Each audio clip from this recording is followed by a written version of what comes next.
दोन शब्द बोला हे घ्यायला। केंद्र सरकार आणि महाराष्ट्र राज्य सरकार यांच्या संयुक्त विद्यमाने स्वच्छता ही सेवा या उपक्रमाअंतर्गत 17 सप्टेंबर म्हणजे मराठवाडा मुक्ती संग्राम दिन तर आज 2 ऑक्टोबर महात्मा गांधी जयंती आणि लाल बहादूर शास्त्री जयंती असा हा मराठवाडा मुक्ती संग्राम दिनापासून ते 2 ऑक्टोबर पर्यंत स्वच्छतेचा कार्यक्रम पूर्ण भारतामध्ये आणि या महाराष्ट्र शासनाच्या अनुषंगाने सुद्धा आपण सर्व शैक्षणिक संस्था असतील, शासकीय कार्यालय असतील, निमशासकीय कार्यालय असतील, या सर्व कार्यालयाच्या माध्यमातून आपण स्वच्छ ठेवलं पाहिजे। कारण याची मुख्य भूमिका आहे, थीम आहे स्वभाव स्वच्छता आणि संस्कार स्वच्छता। ज्यावेळेस आपला स्वभाव स्वच्छ होईल, ज्यावेळेस आपल्यावरील संस्कार स्वच्छ होतील, त्याच वेळेस आपण स्वच्छता ही सेवा या अनुषंगाने आपण सेवेमध्ये लागणार आहोत। खरं तर आपण सगळेजण नोकरदार आहोत आणि प्रत्येकाची ही एक सेवा आहे, ज्याला इंग्रजीत सर्व्हिस असा शब्द आपण वापरतो। सर्व्हिस म्हणजे सेवा आहे आणि म्हणून या अनुषंगानं आपला परिसर असेल, आपण जिथं राहतो तो परिसर असेल, आपल्या कार्यालयाचा परिसर असेल, तद्वतच आपण या पूर्ण हिंगोली शहरामध्ये स्वच्छमय वातावरण तयार व्हावं ही यामागची शासनाची भूमिका आहे। आणि सगळ्यात मोठी सेवा जर कोणती असेल तर ती म्हणजे स्वच्छता सेवा आहे। आणि म्हणून आज 2 ऑक्टोबर हा भारतीय इतिहासातील अतिशय महत्त्वाचा दिवस आहे। कारण आज राष्ट्रपिता महात्मा गांधी आणि लाल बहादूर शास्त्री यांची आज जयंती। महात्मा गांधीनं देशाला जे प्रश्न हिंसेने सोडवू शकत, प्रश्न आपण अहिंसेच्या मार्गाने सोडवू शकतो, ही धारणा राष्ट्रपिता महात्मा गांधी यांच्याकडे होती आणि त्यांनी आपल्या आयुष्यामध्ये स्वच्छतेवर महत्त्व दिलं होतं। व्यक्तिमत्व म्हणजे लाल बहादूर शास्त्री। या देशात अतिशय निष्ठावान जर कोणी राष्ट्रपती झाले तर ते म्हणजे लाल बहादूर शास्त्री पंतप्रधान झालेले आहेत, ज्यांचं निस्वार्थ या देशाला त्यांनी आपलं पूर्ण सहभाग दिलेला आहे। या देशातला निस्वार्थ पंतप्रधान जर कोणी असेल, निष्ठावान, कामाला महत्त्व देणारं, म्हणजे ते म्हणजे लाल बहादूर शास्त्री, ज्यांना आपण नेहमी म्हणतोय की त्यांची मूर्ती लहान आहे पण कीर्ती महान आहे। आणि म्हणून महात्मा गांधीच्या बाबतीत, लाल बहादूर शास्त्रींच्या बाबतीत आपल्याला हेच म्हणावं लागेल, हे जे महापुरुष आहेत यांनी पूर्ण आपलं आयुष्य हे आपल्या भारताच्या सेवेसाठी घालवलेलं आहे।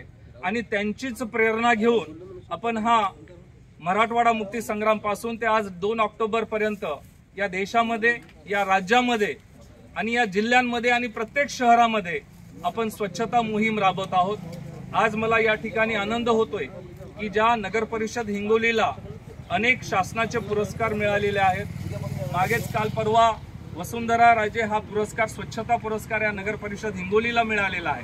आणि म्हणून हिंगोली नगर परिषदचे सर्व कर्मचारी असतील, सीओ असतील आणि सर्व पदाधिकारी, अधिकारी असतील, यांचं मी सर्वांचं या ठिकाणी अभिनंदन करतो की आपण निश्चितच या हिंगोली शहराला अतिशय स्वच्छ ठेवण्याचं काम केलेलं आहे।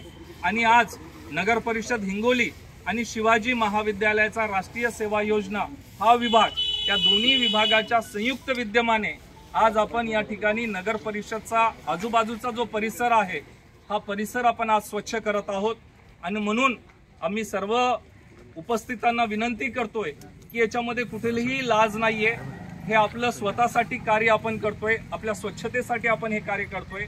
आपण जर आपला परिसर स्वच्छ ठेवला तर निश्चितच या हिंगोली शहरातील सर्व वासियांचं निरोगी आयुष्यमान चांगलं होईल, निरोगी राहतील, ही त्यामागची भूमिका आहे। आणि म्हणून हे कार्यक्रम फक्त कागदोपत्री आपल्याला राबवायचे नाहीये, तर आयुष्यामध्ये सुद्धा आपल्याला स्वतःला स्वच्छ ठेवायचं आहे, स्वभाव आपल्याला स्वच्छ ठेवायचे आहेत, आपले संस्कार सुद्धा आपल्याला स्वच्छ ठेवायचे आहेत। पण आज घडीला देशामध्ये संस्काराची कुठेतरी कमी होत चालली आहे की माणसाचे स्वभाव आपण मॅच होत नाहीये, म्हणून आपण कपड्यांची मॅचिंग करतोय, साड्यांची मॅचिंग करतोय, पण मला वाटतं की स्वभावाची मॅचिंग आपल्याला करता आली पाहिजे आणि ते स्वभाव आपण एकमेकाला चांगल्या पद्धतीने मॅच करून आजची ही जी मोहीम आहे महाराष्ट्र शासनाने आणि केंद्र सरकारने दोन्ही सरकारच्या माध्यमातून ही जी मोहीम आपण राबवत आहोत, आपण या सर्व मोहिमेमध्ये स्वयंस्फूर्तीने डेडिकेशन देऊन आत्मसमर्पण करून आपण ही मोहीम चांगल्या पद्धतीने राबवूया हीच विनंती आपल्याकडून सगळ्यांकडून या ठिकाणी व्यक्त करतो. धन्यवाद. चला सुरुवात करा. आकाश जी झाडू घ्या.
महत्वाचं आहे. झाडत बसू नका. एवढा